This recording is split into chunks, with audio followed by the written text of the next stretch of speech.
Today we talk about being a reflective practitioner as an educator.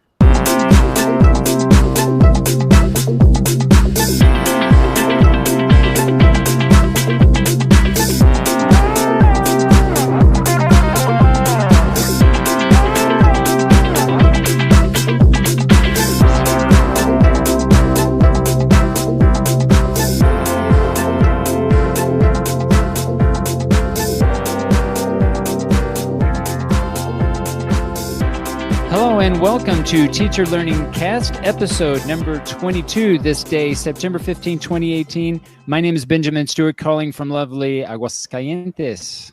Hello, this is Piry Herrera, also from Aguascalientes.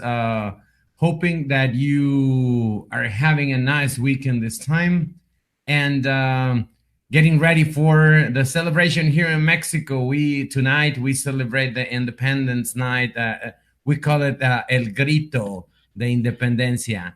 And tomorrow, 16, it's the Independence Day here in Mexico. So looking forward for celebration tonight. Absolutely. I know you play music, Piri. Do you have any plans for playing this weekend? Actually, I'm working at a joint at night, a Latin place, a Cuban place. So I'm gonna be right there. I'm gonna be playing at a party for a birthday and a little bit Mexican music for the Independence Day, and then afterwards I'm heading towards this small restaurant just to have some salsa a little bit there. Awesome. Enjoying all these times, and also enjoying the talks here at Teacher Learning Cast every Saturday, 8:15 in the morning. Join us. Yeah, we had about 2 weeks ago, we started sharing the live broadcasting link in our Facebook page. If you follow us, we have a dedicated page for Teacher Learning Cast.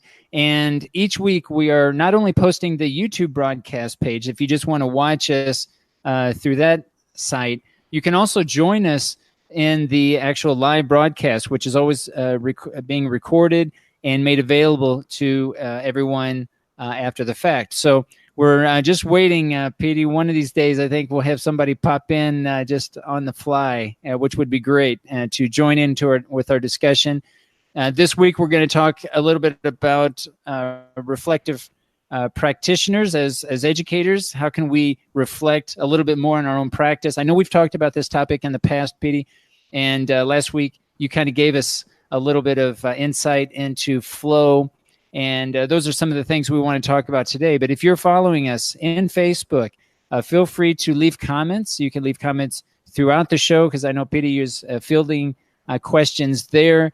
I am fielding questions in the YouTube broadcast page, which again is available in the Facebook page. And feel free to leave comments during the broadcast as well as afterwards as well. We continually check throughout the week in our Facebook page. So if you're leaving comments, we do appreciate those, and let us know different topics that you would like us to discuss in the future, and any topics we've talked in the past. If you just want to leave some of your experiences and insights, that's what this broadcast is all about, is finding ways to continue the conversation, broaden the conversation, and bring in more educators, not only within our immediate reach with whom we have contact, but those educators really from around the world who have similar interests. So we encourage everyone to be a part and have a voice and share your opinions. Yes, one of the advantages of being a teacher is that the teaching world is always in movement. So there's always something to talk about. There's always something to discuss. There's always something to retake and rediscover from different angles. So we've been having these discussions for 22 episodes now, and we hope to keep on going and inviting you all to tell us, give us some feedback about whatever you think about the things we talk in here in this show. You know, we have a lot of students that we see, throughout the years, and Petey and I both have been in the field for some time now. So we've got a long list of egresados, graduates who have left our BA and are now in the field doing wonderful things. So I want to personally invite those students who have graduated in the past that we know are doing great things, to share your comments and share your experiences. I think the whole idea is that we try to find ways to network with each other and find greater opportunities to learn and expand our reach. So I just want to throw that out there. If those graduates who have maybe left our program and are working in the field, not only here locally but abroad as well, to feel free to reach out to us if you want to be part of the broadcast and add some of your insights. Right. And to get into the subject matter today, I'd like to retake, Ben, if you allow me, a little bit of what I was giving away last week as a heads up for what was coming in the academic week here at the Universidad Autónoma de Aguascalientes in the Congress we had Monday and Tuesday. And just retaking very quickly what we were discussing that day, we were talking about the theory of flow from Dr. Csikszentmihalyi. Mihaly Csikszentmihalyi. I think I'm still struggling with that pronunciation. And kind of just to refresh our audience, this is something we discussed last cast, episode 21. And I'm going to share my screen a little bit here so you can just very quickly see what we discussed. Now, can you see my screen, Ben, now? Yes, I see it. Okay, that's Dr. Mihaly Csikszentmihalyi. I think that's the pronunciation at a conference, indeed.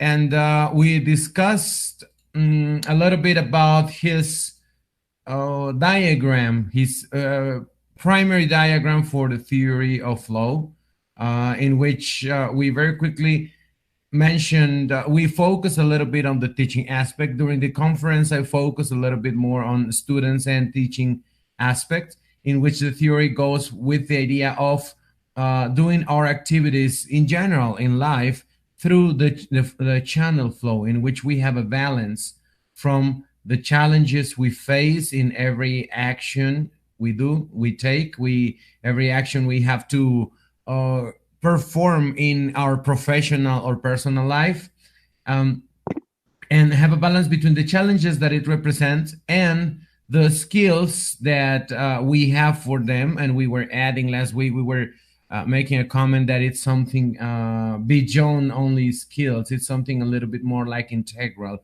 looking at the human being as a human that has many planes. So it's not only about the skills, but it's also about the knowledge, the attitudes, and the behaviors we have towards the different situations. And the point in here, indeed, Dr. Csikszentmihalyi, he has the idea that this is the way to reach happiness, and that's the way he puts it. And he works a lot with academics. He works with business people. He works with artists. All his studies were done in different planes: sport people, artists, businessmen, and there are several things in which they all meet certain expectations and certain characteristics, which leads to this theory to be enriched. Indeed, nowadays we have different development of this chart, which has different levels of not only anxiety, but different levels of situations. And in both planes, it's a little bit changed. But this is the basic diagram in which we go from one activity to our flow. So this is pretty much what we discussed last week, and what I wanted to share with you, with the idea of leading towards reflection, with the idea of leading towards the starting point. Because, I mean, if you want to get into details about this theory, you can read about it. You can start by looking at the episode 21, where we discussed a little bit about it. But the idea is to get to how do I get into the flow? How do I get back in track? How do I balance my challenge and skills? And there are different things to do. Sometimes the challenges are high, so you have to take your time to develop your knowledge, your skills, to control your emotions and attitudes in order to be able to put up with the challenge, to to cope with whatever is in front of you. And other times the challenge is at a low bar, and your skills, your capacities are quite beyond the challenge, and that's also something that is not that good. That's a theory about, and that's the moment in which you have to start looking for new challenges, maybe different activities or the same activity at a different degree of performance, of challenge, if not from your talking about work, if not from your school, if not from your boss, from yourself, looking for a new way to do things, changing. The other day I was listening to a psychologist, the other day, children's psychologist, talking about the idea of um, changing your driveway to school when you take your kids to school, and how that has a great impact on kids once they realize you are changing a path. I mean, just try to make obvious that you are changing a path somehow. And she was discussing about this, and starts to develop certain abilities, connections in the brain, just by the fact, a simple activity like changing the street you are driving through to get your kids to school. So something like that can be done in the situation in which the challenge is not high enough for your skills or your capacities. You can also do something simple just to change the plane in which you are working and start developing. Now, this is a whole new talk. We can discuss about different strategies and different ways to cope with a big challenge or cope with a low challenge activity in which your skills are way above or your skills are down the bar. But I think before getting into that talk, which we can maybe we will touch today somehow, we will border it, or we can approach it in a further show, in a further cast.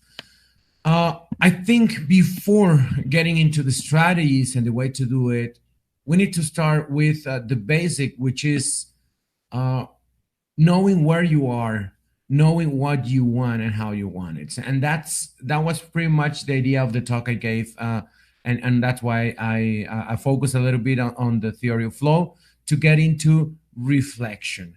The idea that everything depends on. I'm going to share my screen again very quickly, Ben, just to jump into the topic. The idea of there it is. Everything related to our attitudes, our behaviors, and in fact, whatever we have inside of ourselves, transforming whatever needs to be transformed, persisting and reinforcing whatever aspects are working for us in life as something positive. And it all starts at a point in which I consider it's reflection. Reflection which comes at all moment, at every single instant, whether conscious, whether well thought, and whether following a pattern, a system, or following a model for reflection, or whether just making impromptu decisions and quick things without any real format. Anyhow, reflection has to be there. But in this case, departing from the idea of looking for the best way to get into the flow, to get into our activities and have that balance between challenges and capacities, and coping with whatever is in front of us, I think the beginning before doing and taking any action can be reflection. And that's what we will focus a little bit more today. Ben? Okay, yeah, and I want to kind of unpack some of these ideas here because you make some interesting points. And I think, again, we talked a little bit about this last week. The main takeaway for me, looking at that graphic that you introduced again today, is the idea that we never stay in one place, right? So if we are reaching out and trying to challenge ourselves, that we're either going to increase our skills and knowledge over time, or if not, we're just going to come back down and we're not going to keep challenging ourselves, right? Because we're always going to want to go towards this idea of equilibrium, where we enter this state of flow that you mentioned. And ideally, we want to kind of move up the river, so to speak, right? We want to continue increasing both our challenges and our skills and knowledge. But I want to take a few minutes, if I can, here to maybe throw out another perspective and try to look at the complexity of reflection, but also see some different ways of getting into reflection, because I know, Peter, you have had a lot of experience with teacher trainers, and I wanted to get some of your insight in some of these points that I want to talk about today. So let me jump right into it here, and I'm going to start by sharing my screen. And I think in a prior broadcast of Teacher Learning Cast, I think I talked about this idea of flipped learning, and I talked about this idea of moving towards this ideal self. And a lot of what I talk about today with regard to reflection has a lot to do with the same notion. Now, I put together, this is, I know, really sloppy here, but I'm going to try to explain a little bit about my current thoughts about reflective practice, and specifically for teachers. And it starts kind of in the middle, where you have your current self. So your current beliefs, your ideas that you talked about, your attitudes, Petey, those are all in reference to this idea of current self. Where are you right now in your belief system, your perspectives, your practice, etc.? And if you look at the other side of this, there's going to be a gap between your ideal self, where you would like to be, versus where you currently are. And really, the whole idea of a reflective practice is to close this gap, is to find ways that the current self can reach this ideal self over time. So if you look at the center part of the circle here, we have what I've labeled teaching, learning, context. And so for me, the first thing that comes to mind is your immediate context, your school that you're working in, your colleagues with whom you work with, your students, of course, maybe admins. It could even be parents, any educational stakeholders that are responsible, that are directly responsible for the current learning context that you find yourself in. That would include this center circle. So all of these conversations that you're having, these interactions that you're having, and the overall culture of the school, of the way that individuals communicate, are going to influence this attempt in closing the gap between the ideal and current self. And so again, culture comes to mind. Available resources is, of course, going to be a factor, depending on what type of technologies, for example, that are available. That's going to indicate a lot how school members or colleagues are going to interact with each other, right? How open is the communication?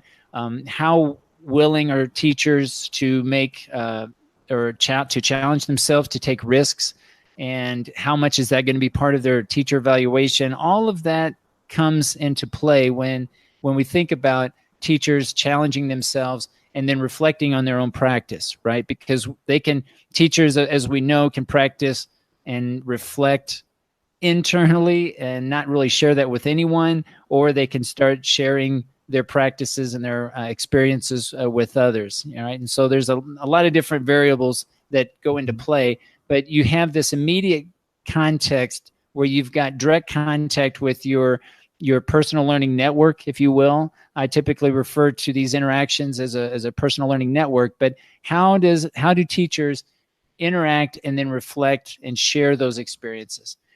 And then you've got this outside layer, this outer layer, that are more in terms of external influences, right? So these can be external colleagues or experts. It could also be the literature, all of any articles and research that is made available that relates to the teacher and how the teacher is trying to close this gap between the ideal and current self. This is all also part of these external influences that also will influence the current teaching and learning context. I also include in this category of external experts and literature this outer circle as PAR, participatory action research. And this is kind of another layer of communication where teachers themselves can actually take an active role in doing their own research as part of the reflective practice, right? So these are all possible ways that I see a teacher can incorporate reflective practice, again, not only within the local context, but expanding that outward to external experts, and then also having this piece of the research where they can actually be they can actually be the researcher and also the teacher in the same context. And I see that as actually another layer or another opportunity to bring reflective practice to a new level. Yes, I can. This is pretty much what we were discussing last Tuesday in the talk I was giving with some of the people that was in the talk. Precisely, that's kind of the idea that I had when I mentioned that there are moments in which you have to take a time and cope with your skills or your capacities in order to reach the level required for the challenge. And it's something very similar to this, in which you can go back to I don't know, studying a book, an author, a colleague, a course, a teacher, a conference. I don't know, and I was mentioning a couple of ideas, like if it's a task which requires certain expertise in a certain area, let's say technology, and that's where you need to raise the bar. Well, that's where you have to go to the experts and to people that can actually help you with that, people that actually have a little bit more of experience on the field, or has the something that can help you to cope with that idea. Same thing if what you need is a little bit more of strategies and direct techniques for the classroom. Well, then you go to authors, to books, to colleagues, to whatever you need. But it has to be also the expert, someone who has been there, who has experienced that, and can help you to develop your own ideas on how to cope with that situation. And it also goes for the personal plane. If you have different individual things you have to cope with, well, if you have legal problems, you go to lawyers. If you have health problems, you go to doctors. If you have sentimental problems or feelings problems, you go to psychologists.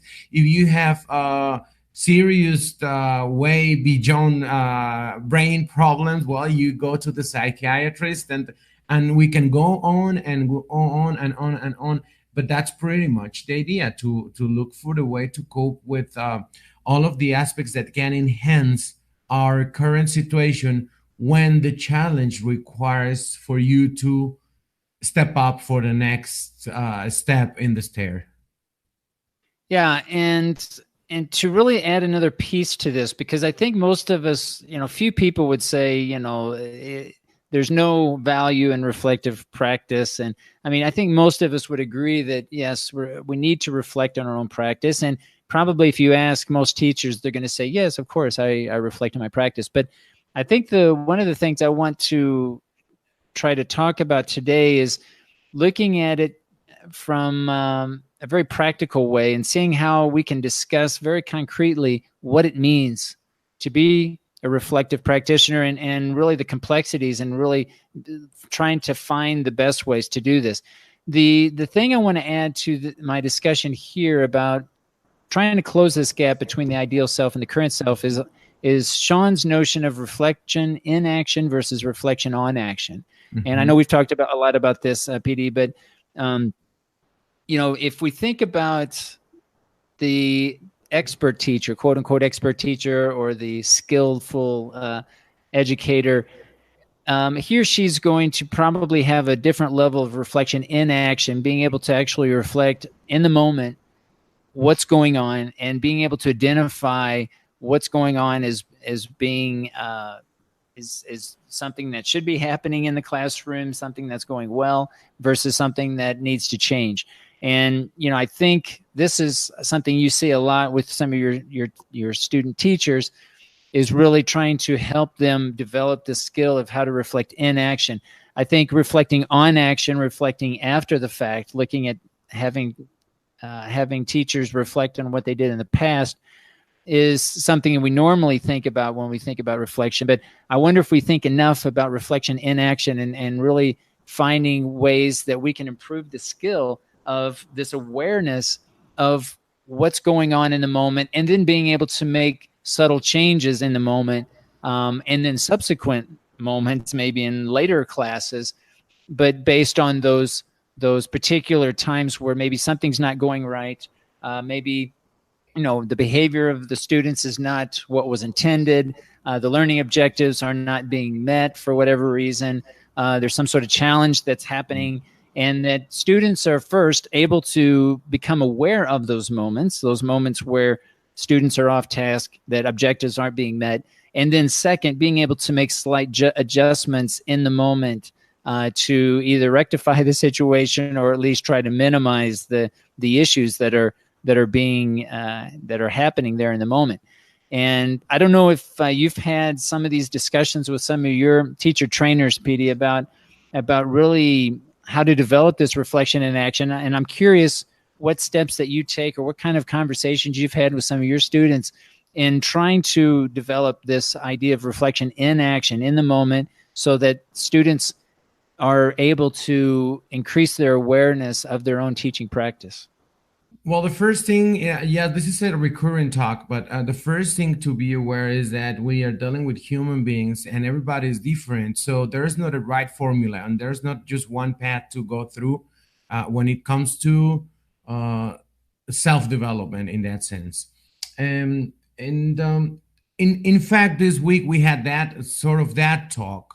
It was based a little bit on lesson planning, but with the idea and somehow the way I managed the idea of lesson planning and the importance of planning a class, it's also based on reflection. A lesson plan, or the moment of actually sitting down to plan your class, whether you write it or not, whether you have a format to fill out, or little pieces of cards, or a list to do, or whatever, any way you plan your class, that's a moment of reflection.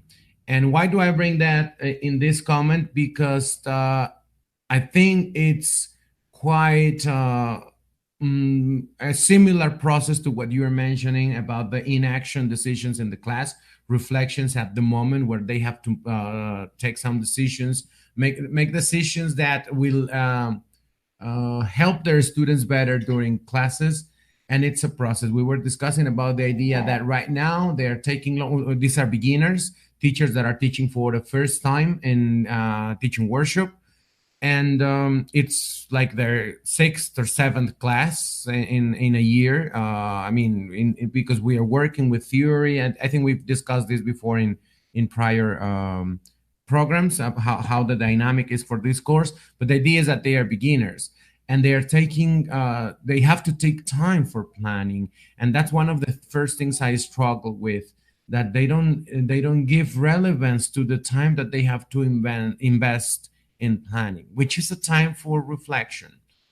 Then the talk about it is that they have to do it at this moment, in the time, whatever time they need to do it. And the idea is to reduce that time little by little in such a way that they start having things that have been already planned, reflections that have already been done before. And whenever you come to certain points in the path in which certain things occur, you already have a background of similar things, of similar aspects. And then you can start making a quick reflection and start making a quick decision, which becomes kind of a plan again. I had a base plan, I had a plan before the class, but now that I'm in the class, I need to make this in progress decision based on reflection and feedback. And how do you do it? How do you cope with managing a class and trying to carry out whatever you plan, and trying to help students to develop whatever they have to develop that day, but at the same time being aware of the reflection itself of the situation. And something that I've heard you mention, Ben, is about feedback, noticing about the feedback that you have in the classroom, and then trying to make this decision. But I think it's There may be different ways to go through this, but the idea is that it takes time. But it takes time because at the first time you need to start by the small things, but by the like in little steps. Dr. Jakes mentions that before taking the next step, you need to reaffirm the one you have before, because it's going to be a great challenge to take the next step in the stair if you're walking up it when your foot is not well standed. And once you are firm, strong, and ready to take the next step, you take the next step and you face yourself in the situation that the challenge again has to be rebalanced with the capacities that you have in order to continue in this flow.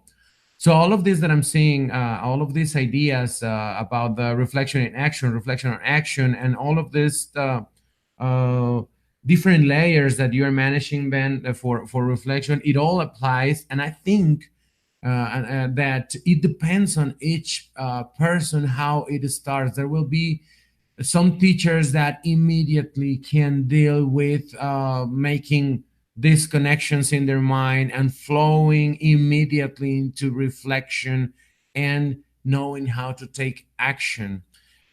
Even though they are beginners, sometimes they have certain innate skills or prior knowledges which are easily reapply to whatever they're going to do in teaching. For example, I can talk about my case. What I used to do at the beginning of my teaching, and I keep on doing it now, is that I recall every single activity that I perform in a group, in different groups that I've been, in any nature.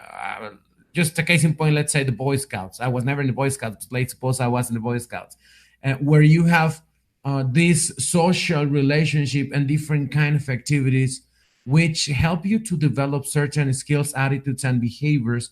And then that's the way I started teaching, just readapting whatever I saw there as a participant. I put myself into the position of the director of the activities, and that's the way I was coping with it.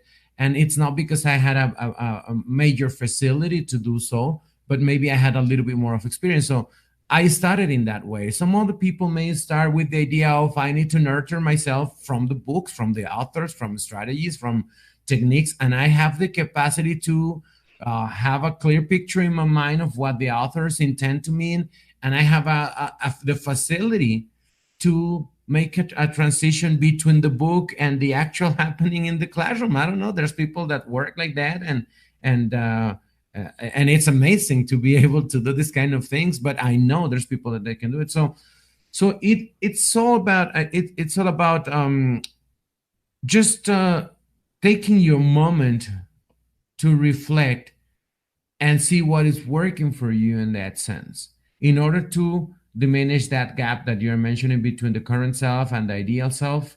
In order to shrink that gap precisely, that's pretty much the idea. Now, just to wrap up this idea with the reflection in action and reflection on action, yes, I think they all go, it all goes through the same, let's say, path at a different speed and different requirement of abilities and capacities from the teacher, because it's demanding. It's demanding, and every single demand requires support.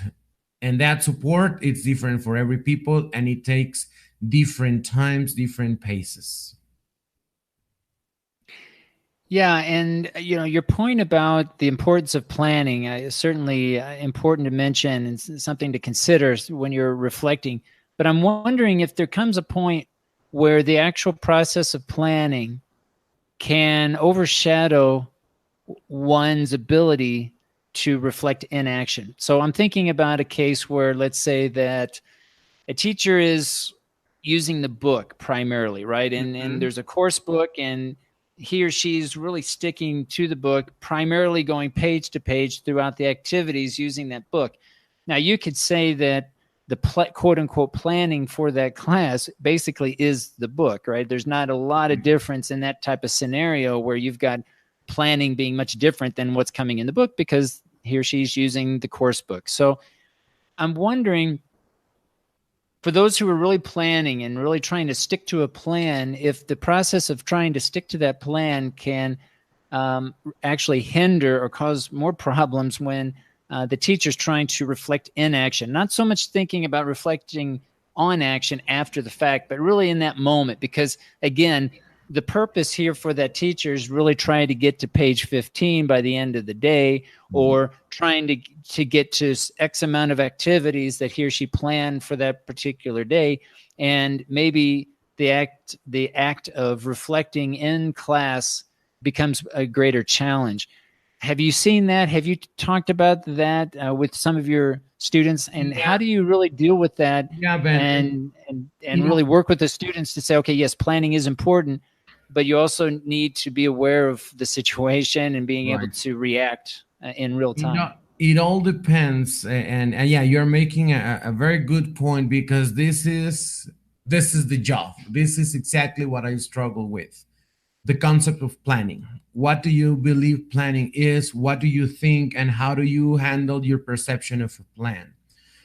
Yes, when you mention teachers that want to stick to a plan, yeah, that's I think that's where we have to start, right, in that sense. And that's why I compare planning to reflecting, because it's not about the idea of having a plan to stick to or filling the format, which we have to do sometimes. I mean, you have to cooperate, and you have to be part of a team, and you have to fulfill requirements in your school. So you have to fill out your formats or whatever you're asked to do. But that's a format. That's not a plan. That's just filling out a format. I'm talking about the real idea of a plan of a class, whether a book or not. You can base your planning because there's a book to follow and they require you to follow the book. But yes, the idea is, what is the concept of a plan? Is it something you have to really prescribe and stick to? Or is it something flexible? In short, not to get into a lot of detail, planning, the way I consider planning with my students, and I try to make them aware of this, is that it's just a guide, a preparation of,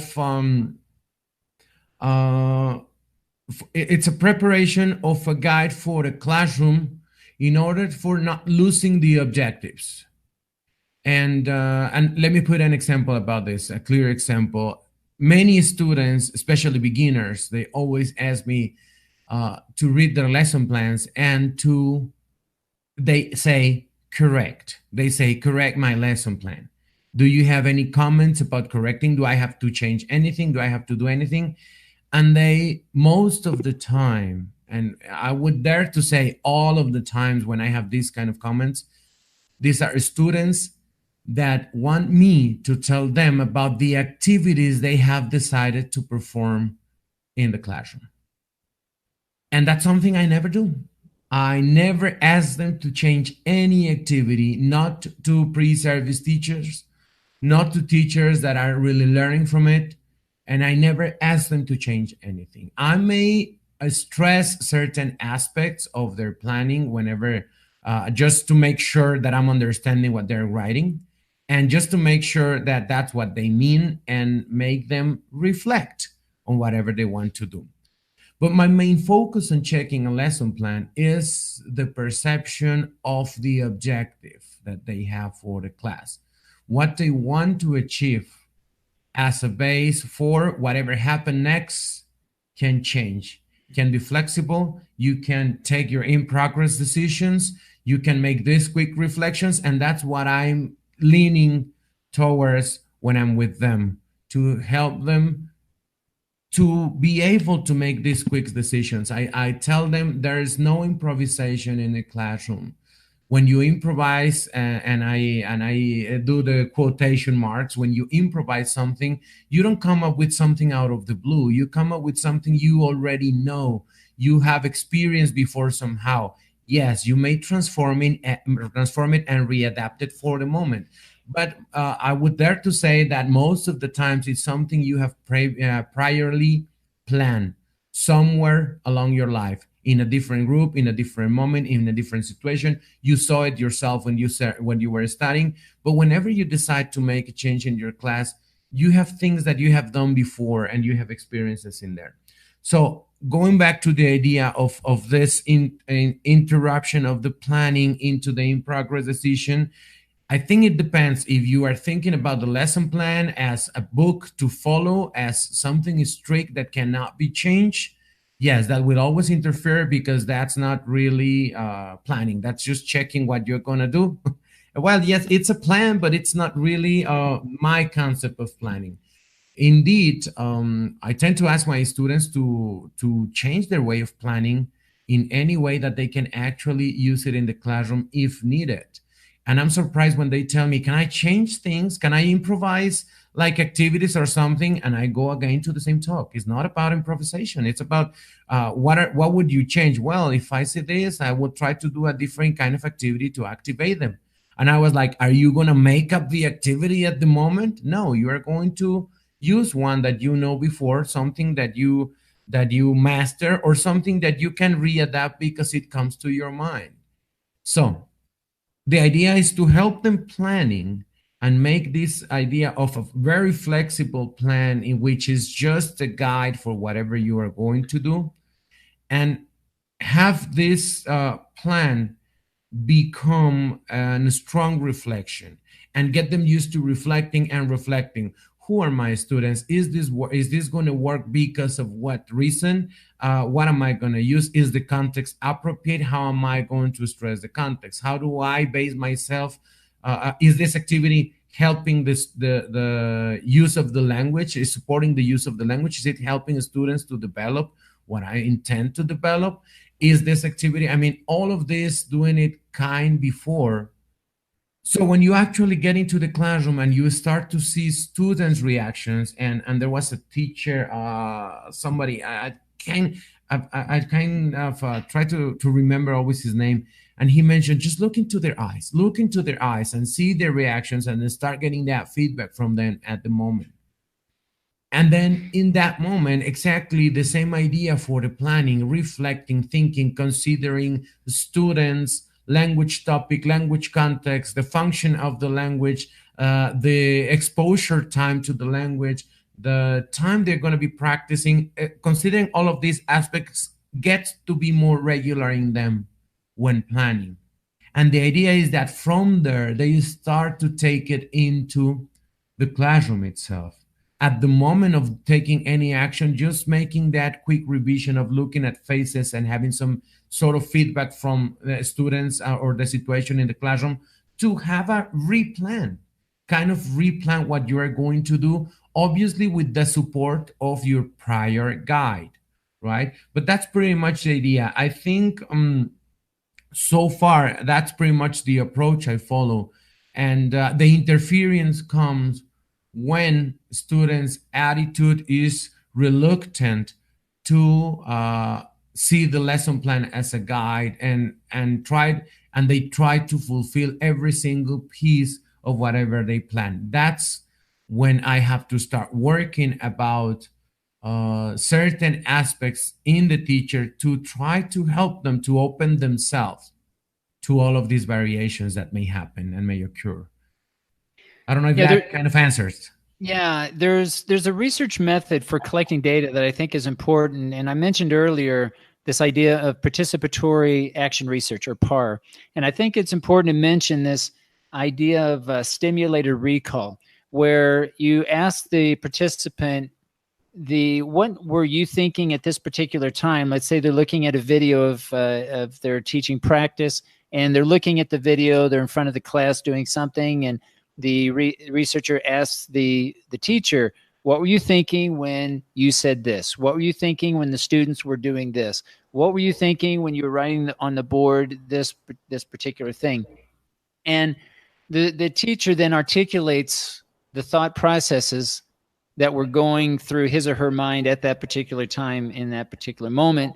And really, that for me, I think is one of the best ways to think about reflection and action, and really see after the fact what you were thinking during the fact, and right. Really trying to articulate that. And a lot of times this is not possible unless the class was recorded, right? And either audio or video, but you're able to recall looking at Right. something that maybe was missed at the moment, right? Maybe there were some behavioral things that the teacher was not aware of at the time, but then when they're looking at the video or the listening back to the audio, they're reflecting what was going on at that moment.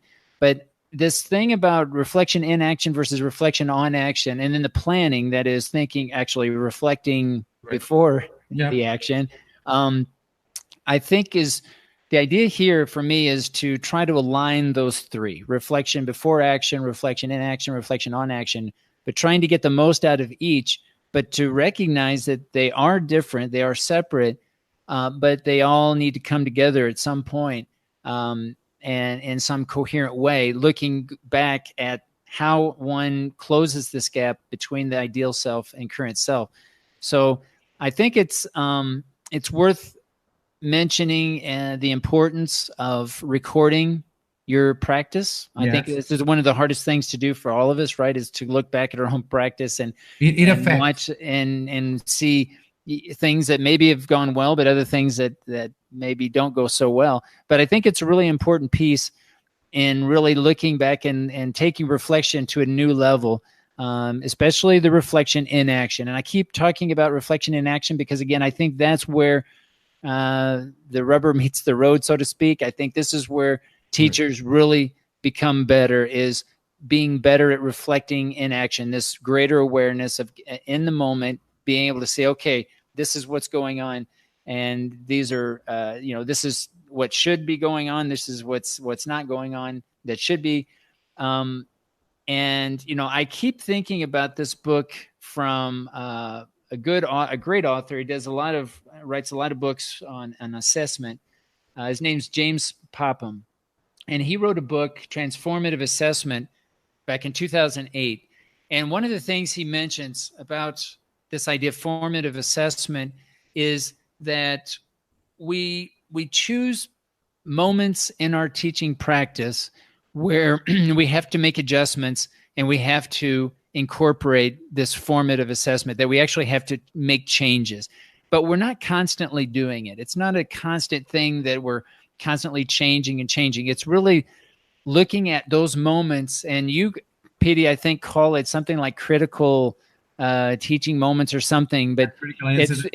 it's similar. It's a similar idea. But you identify those moments where you say, okay, I have to change something. This is something that's not happening, that should be happening, and being able to become aware of those moments first and foremost. And then the second step then would be to make the appropriate actions.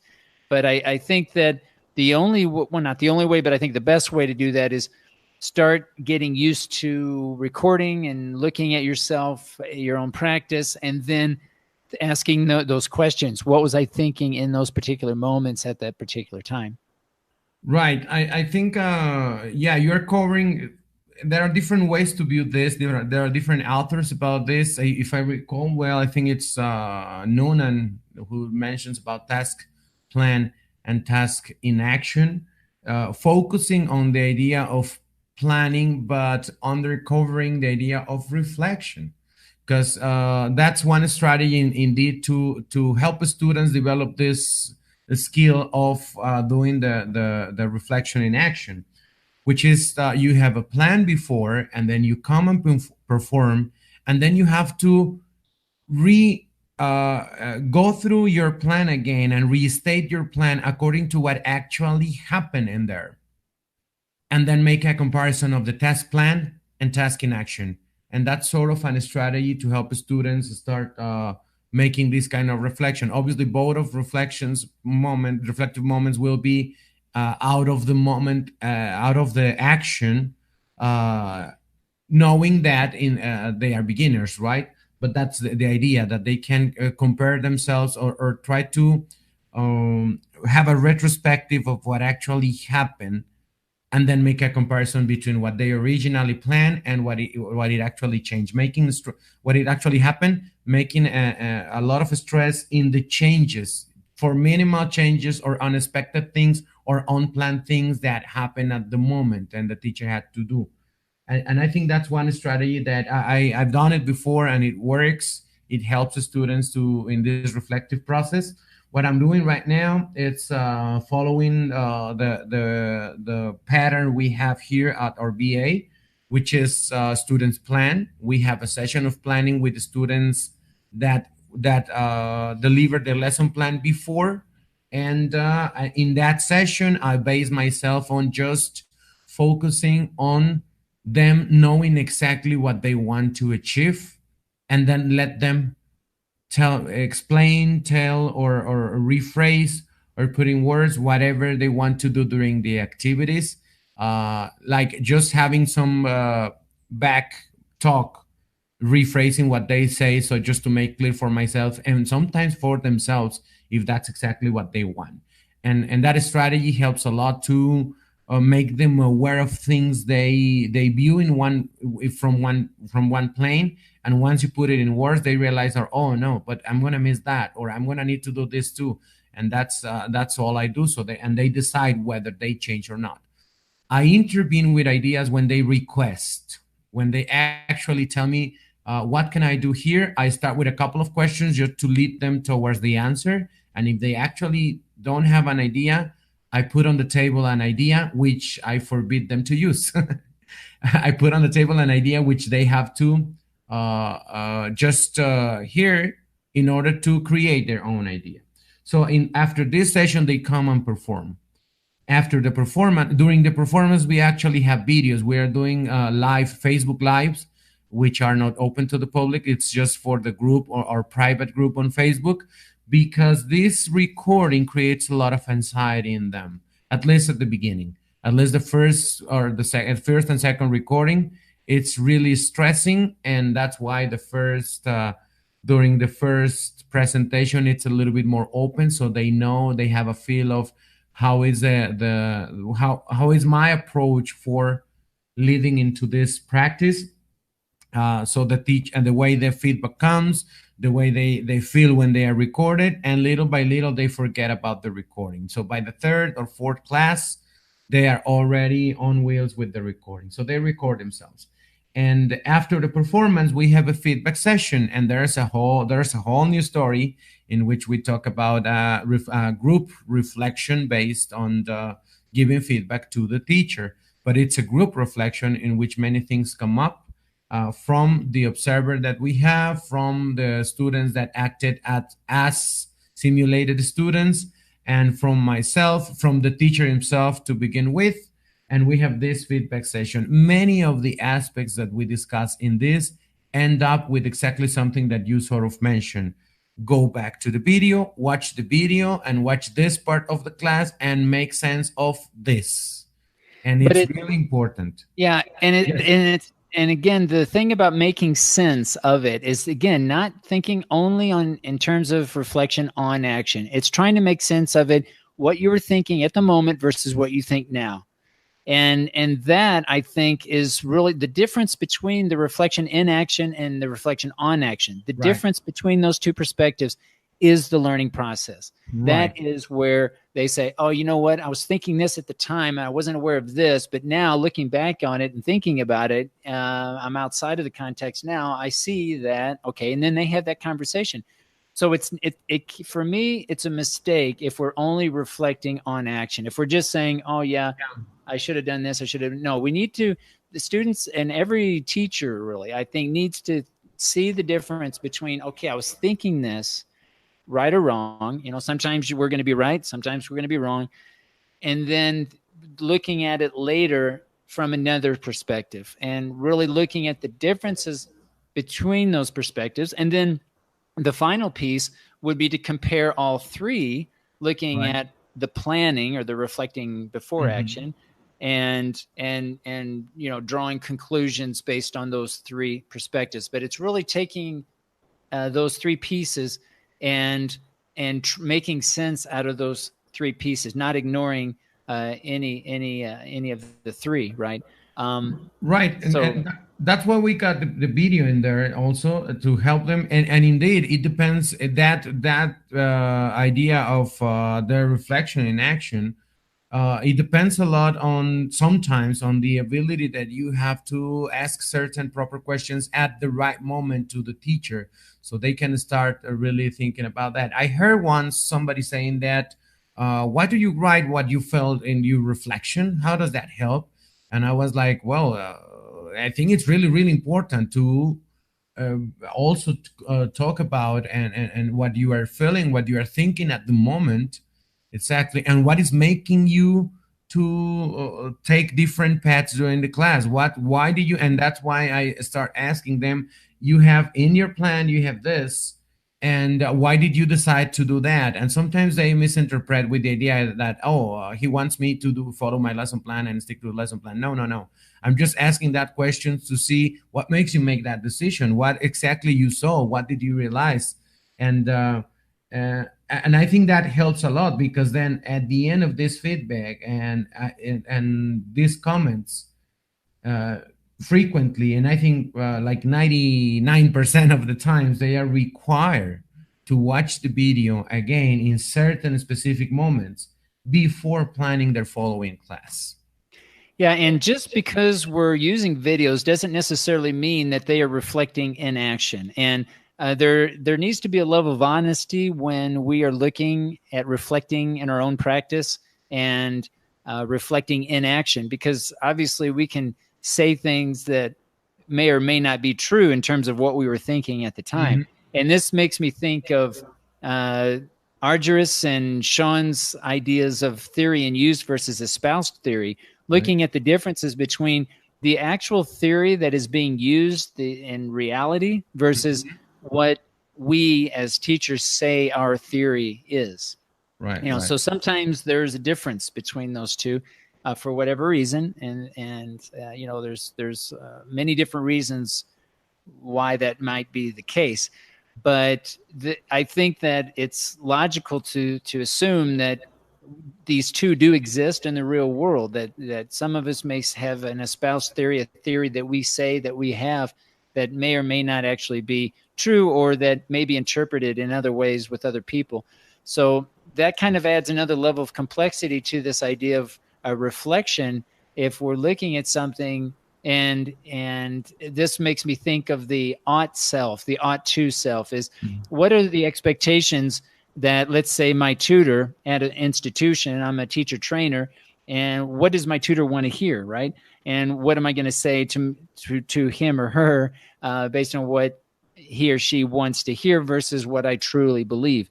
And so that is, I think, another piece of this, that when we look at closing this gap between the ideal self and the current self, we're also looking at closing the gap between the ought to self and the current self. When we have these outside forces, really, Right. that are kind of uh, creating a push and pull between the ideal self and the ought to self. You know, another example would be an institution that says, okay, you need to teach this particular way, right? You have to use this particular type of material or this platform, and you need to stick to this particular way of teaching. That is going to influence, obviously, how one reflects and tries to close this gap between either the ideal self or the ought to self, and those could be different. And so that's kind of another level of complexity to this whole Right. puzzle. Yes, And Dr. Schaefer was talking in the plenary we attend on Monday that we teach this way because that's the way we were taught, right? And the external forces influencing us. I want to wrap up, Ben, because there's a lot to say about this, and there are many things that we can say.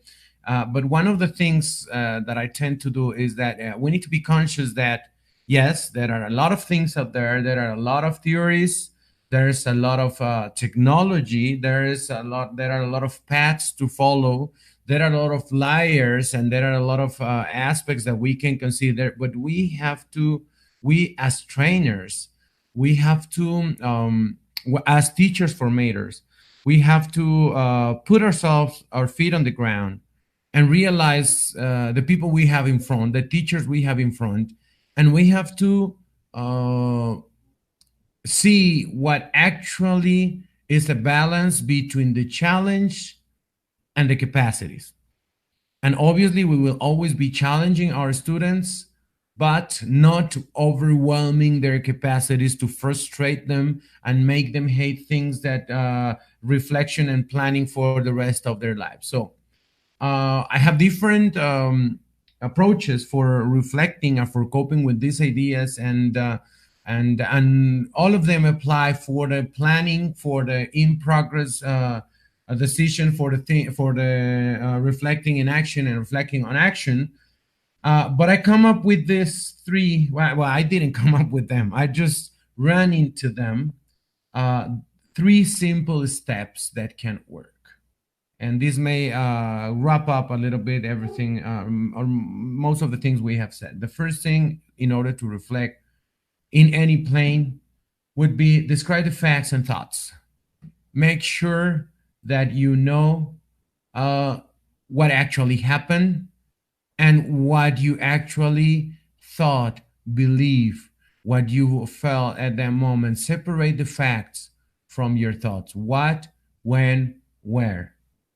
And sometimes this is the difficult part, and that's when we have to stop a little bit before getting to any other plane or any other level, because the students have to learn to differentiate simple things like what happened and what I thought at the moment.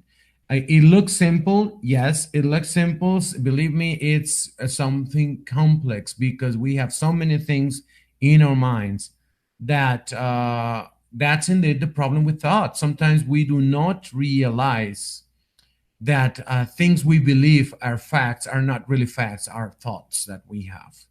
And that can get so extreme into the plane of the irrational or the plane of the, I don't know, psychological problems. But right now, it can be at a certain level in which the teacher, the practitioner, uh, does not realize that he is giving facts that are really thoughts or the other way around. Yes. So the first step in this reflection would be clear your mind. Identify the difference between the happenings and the thoughts. State what, when, where, at difference of what I was thinking, what I was feeling, which would be the second step. Clarify your feelings. What I thought, between one and two, we have the what I thought and the what I feel, what that made me feel at that moment. What is the effect of that feeling or that thought? What is the impact in the class? What decision do I make when I have these kind of feelings? Is it affecting or not? A quick example, many times teachers said, I felt really nervous. And I was like, well, you didn't look like nervous. And sometimes they tell you, well, I felt really, really nervous and I didn't know what was happening in certain moments. And some other teachers tell you, I felt really nervous, but I know I can handle it. I know I didn't show that. When I tell them, well, I didn't see that, and they tell you, yes, I know you didn't see it because I know I could handle it. And sometimes it's like, I felt really nervous and that messed up with my class. And I'm like, yes, that messed up with your class because you started to mumble, you started to forget about even the language itself, you forgot about this and that and those things. Or through questions, they start to answer themselves about all of these aspects. So feelings, what I thought, what I feel, what I want. That's also, I need to clarify what I want, or you can say what I wanted and what really happened. All right. And that would be part of the reflection. Describe facts, describe thought, differentiate between fact and thoughts, clarify your feelings, and then specify your behaviors. And that's how simple I want to put it today. And that's how simple I wanted to put it in the talk I gave on Tuesday. Simple in quotation marks, right? Because it's simple to say, sometimes it's really hard to do. Specify your behaviors. You need a clear statement on what needs to be transformed. I don't like the word change that much, though I use it twice in here. And that's a B minus for me. I would prefer to use the word transform, clarify what needs to be transformed and what needs to be reinforced also. Many students, many teacher students come come with the idea that everything said on feedback has to be bad, and if they don't listen to anything bad, they don't feel they had a proper feedback. And it's not about that. It's also about the things that need to be reinforced, things we are doing right, and just making sure that the teachers know why they actually did that, on how, or why is that helping the students to, or just making them aware that it's a conscious decision. It's a phrase that I use a lot in my feedback sessions, is, if this was an accident, you need to reflect on how it came up, because it worked as a charm. But if it's something you actually decided and planned to happen like that because of a reason, you need to reflect on that to reinforce that way of deciding, that sort of decision. So you state in clearly what needs to be transformed and what needs to be reinforced, and what possible alternatives come in there. These three steps can be approached from different angles, can be split into different ways, and can be covered or protected by different people, authors, materials, articles, information. All of these aspects can be covered by this, protected by theory if you want to. But the idea is that start reflecting in which moment, at all moment.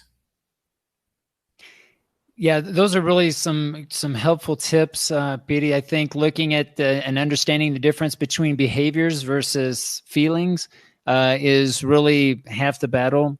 If teachers can distinguish between what actually happened versus their interpretation of what happened, then you're halfway there. I mean, that's right. Sometimes a challenge, but I think an important distinction to make when you think about reflective practice. To summarize, I would like to just briefly talk about some main points that I want to just kind of make clear here as we conclude for today's broadcast. The reflective practice for me is complex, and I wanted to try to share with you today some certain relationships between some internal learning context versus external, right. The difference between the ideal self, the ought-to self, and the current self. But here's the good part of all of this, I think, is that there are many different entry points or ways that one can start the reflective practice. And it's going to be different based on the individual and the context. But the good thing is that there's different ways to start. And you can start with just thinking about your current self and what your current philosophy, educational philosophy is. You can think about your ideal self, where you would like to be, and also think in terms of some educational philosophy. You can think about how you want to attempt to close that gap if you've already identified those two things. You can try to begin understanding the literature, read articles, and find out what other people are doing in terms of what you want to do in terms of closing this gap between the ideal and current self.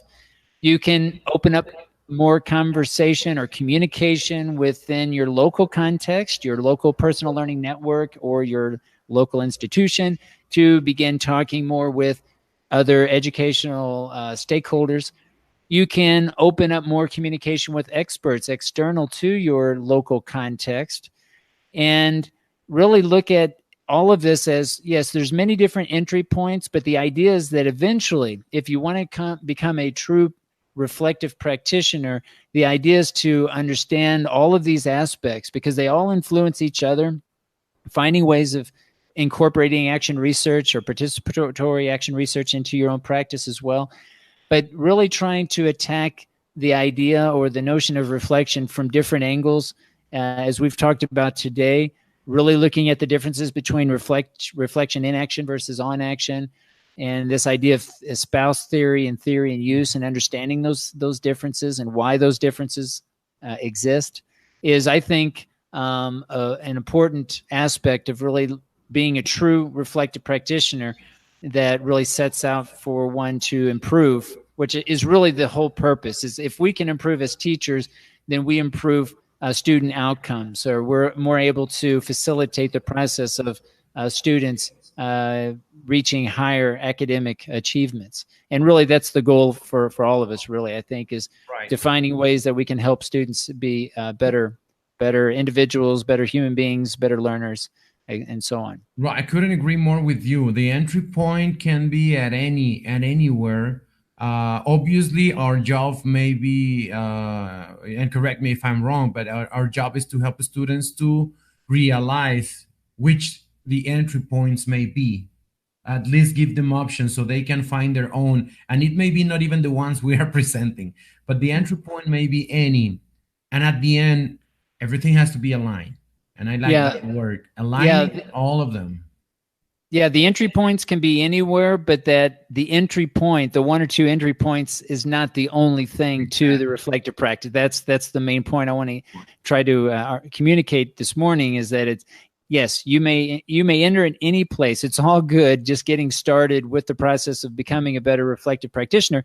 But I think it's worth mentioning and understanding those other aspects of reflection so that we can go a step further in the process, so that we try and incorporate all these different ideas as they, I think, all come together for the same purpose. So exactly, until we come to aligning everything in order to be a big network, a big community in which we all share and align even the different paths that students have to take into their formation into one single thing, which is teacher, which is singular, but at the end it's a plural task.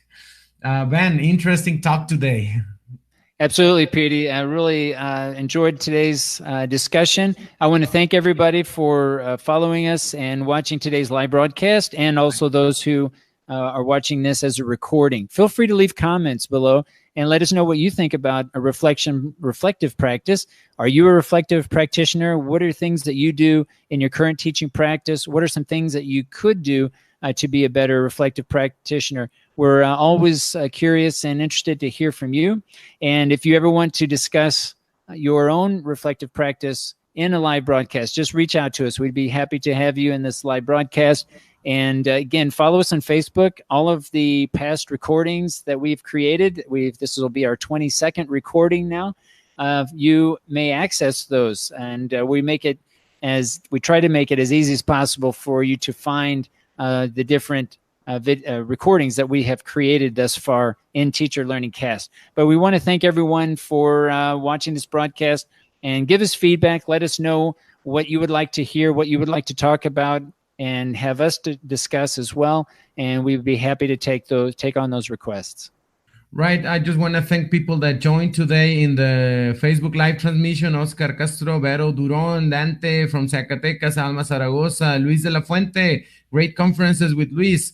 Soraya Castro, Javier Costeñito, he also joined us today. Hugo Cesar, Andrea Orozco, Claudia Hasso, my lovely, Gaby Padilla, Jacqueline Martínez, Carmen Llamas, Noemí Mora, Elsa Primita, Oscar Guzmán, Saraí. Thank you very much for joining us. Thank you for leaving at least the hello in the Facebook. I hope you can take at least some practice from this, or please, I would like to listen about what you think about what we discussed today, because it's really important. Thank you very much. Absolutely. Thank you, everyone. Thanks for watching, and we'll see everyone in the next live broadcast next week. Keep on learning.